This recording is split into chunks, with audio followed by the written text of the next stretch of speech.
Greetings everyone and welcome to my YouTube channel.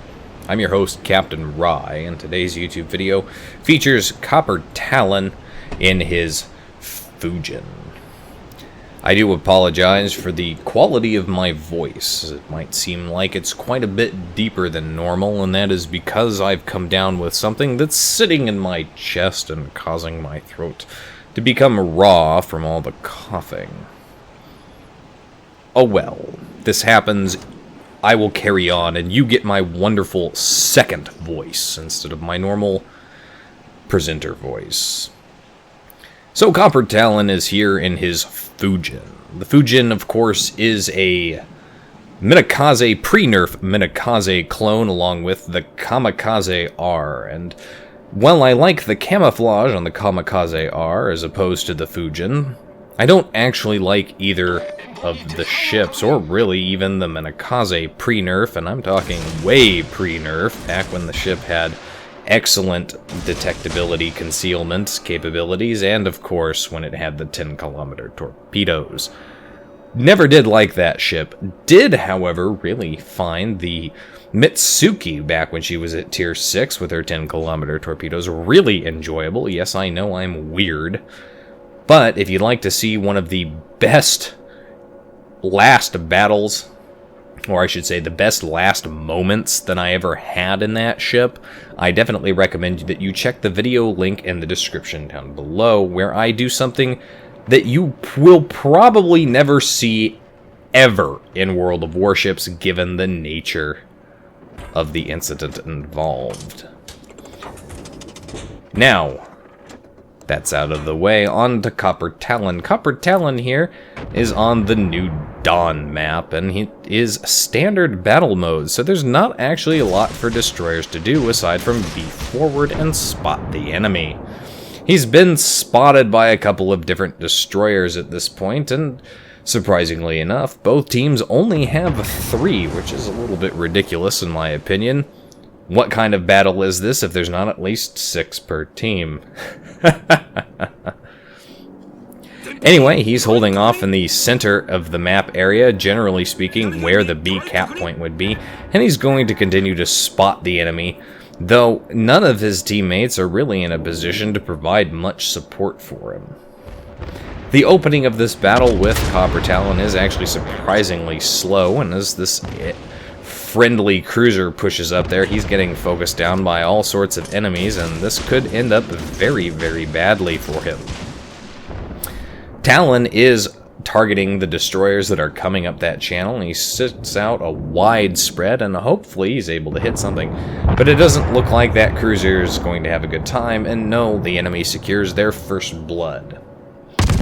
Pro tip to you cruiser players: if you push past your destroyers, especially if your destroyers are incredibly far forward and they're spotting a plethora of enemy ships, you're doing your job wrong. Talon is now using the Fujin's guns, and this is something that a lot of IJN destroyer players forget and have forgotten in the past, especially.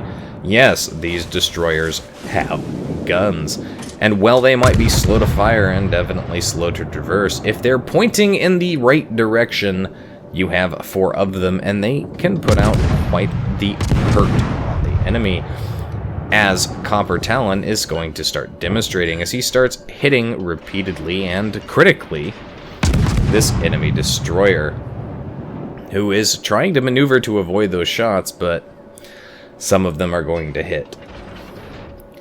Looking at the situation, though, his team has managed to kill 2 of the enemy destroyers, which only leaves 2 left. Scratch that, they've managed to kill 3 of the enemy destroyers, which only leaves 1 left.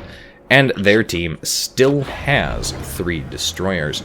This bodes very well, especially considering that you're talking about a team that's got a Fujin on it. That means when played incredibly well, like the kamikaze, and even like the post-nerf minekaze, you're talking about the capabilities that no one should really ever have to deal with. The ships are still incredibly OP.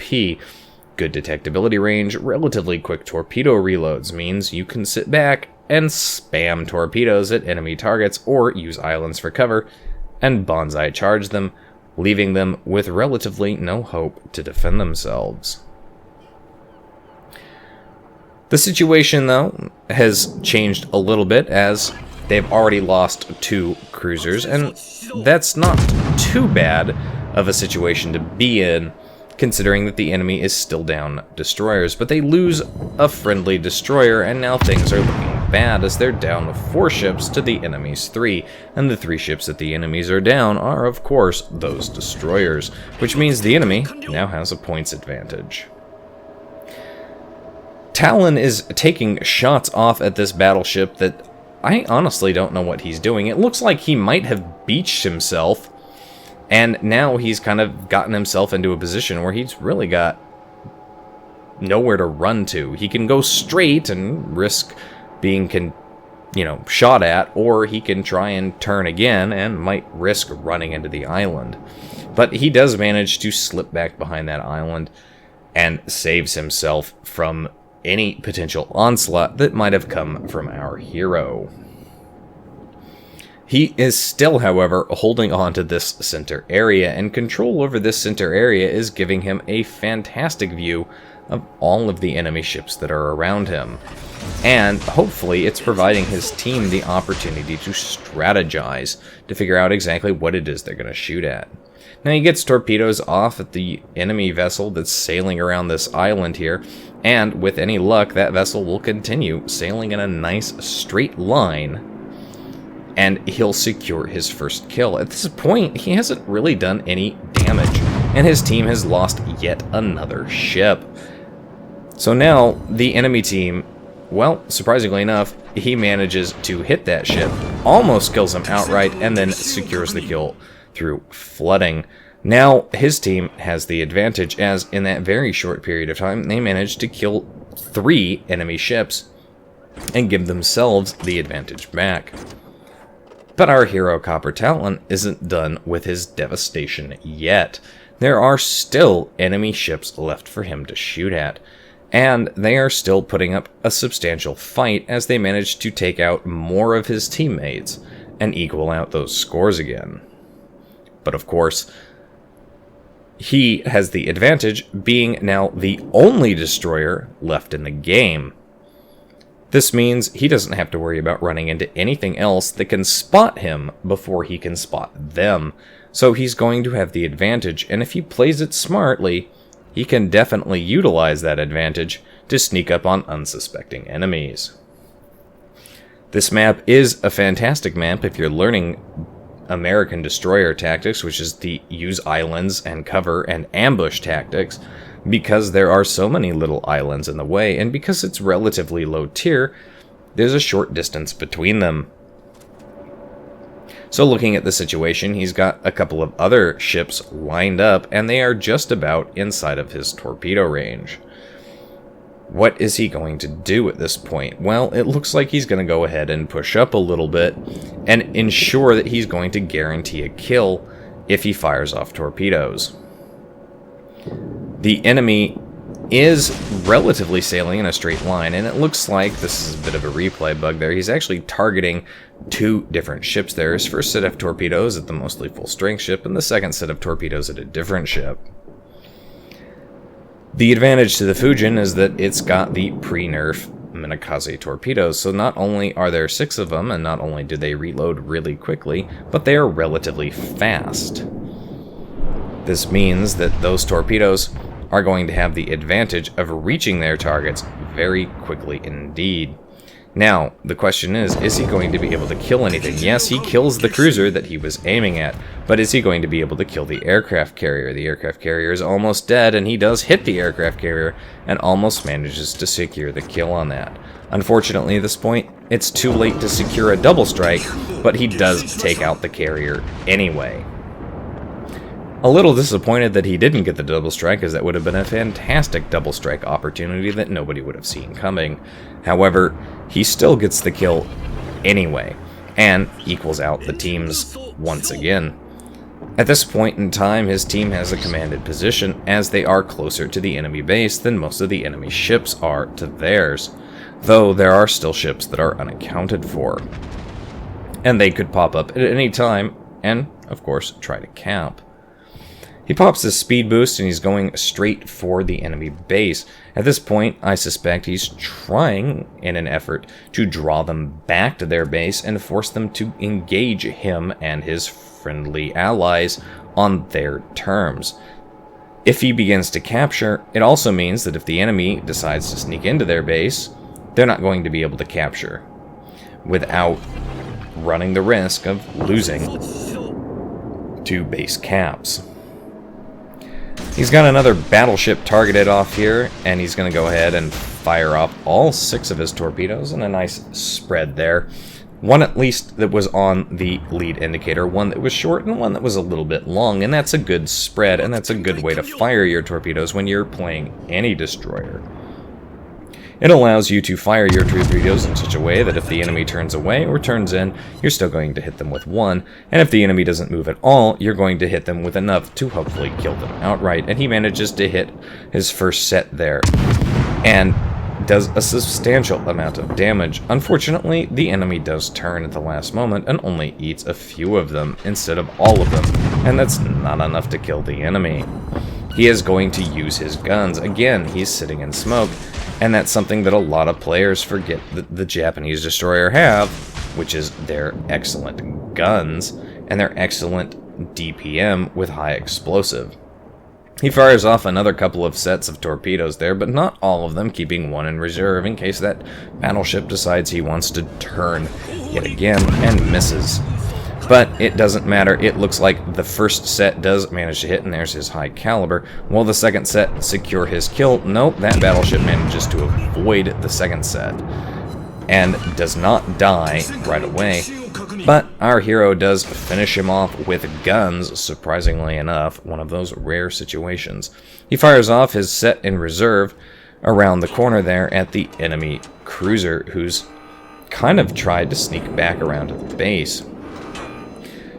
Now, our hero here has decided that he wants to get a little bold. If you look at the situation, he's got a number of kills and quite a number of damage done.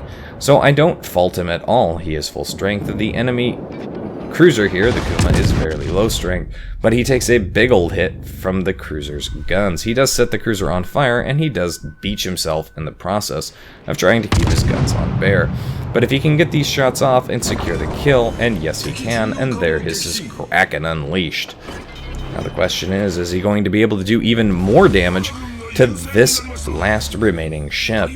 His team is down to 3, he's lost a bit of health, but he's still in a good position, and of course, because he's in a Japanese destroyer, he's got excellent concealability, which means he can just stop firing, drop off detectability, and then go and stealth torpedo any enemy ships that decide to get close to him. In the meantime, his team is continuing to cap, so that's going to leave them an advantage. He fires off his first set of torpedoes on the lead indicator. He fires the next 2 sets as a short against this enemy ship. And this is one of those situations where I actually almost thought that it was going to go terribly wrong. He opens fire and reveals himself as this cruiser continues to push up. And even though it's a tier 4 cruiser, it does have torpedoes, and it's not something that I would actually have considered doing. I would have just preferred to stay and run away and avoided getting damaged. But this is where the Fujin really excels, and something that anybody who plays against it needs to remember. The torpedo reload is incredibly quick, and as you can see, his torpedoes are just about up again. He turns in, and he's getting ready to fire them off. He's so close. Can he do it? He shorts them, but it doesn't matter. It's going to be enough to finish off the cruiser. So our hero gets 6 kills in that battle, high caliber, Confederate, and Kraken unleashed, with 3 devastating strikes, 127,000 damage done for a tier 5 maximum battle. A fantastic game overall, and it is going to be enough to put him in the #1 slot for XP earned at 1700. Anyway, folks, that's it for today's video. I hope you enjoyed it. I do again apologize for my voice. You again get my wonderful secondary voice as my primary is unavailable. Well, this wonderful crud sits in my chest. If you like the video, hit that like button, hit the subscribe button, leave a comment down below. If you would like to get semi-regular channel news and updates, I encourage you to like and follow me on Facebook. And if you would like to help support me and my channel, I encourage you to do so by visiting my Patreon. If you'd like to watch me play World of Warships live, like and follow me on my Twitch channel. And if you've got a replay like this one that you'd like me to review with my hopefully not crappy second voice, you can do so by sending it to my email, PMing me via YouTube, or messaging me the link on Facebook. And as always, you can find the links for all of those.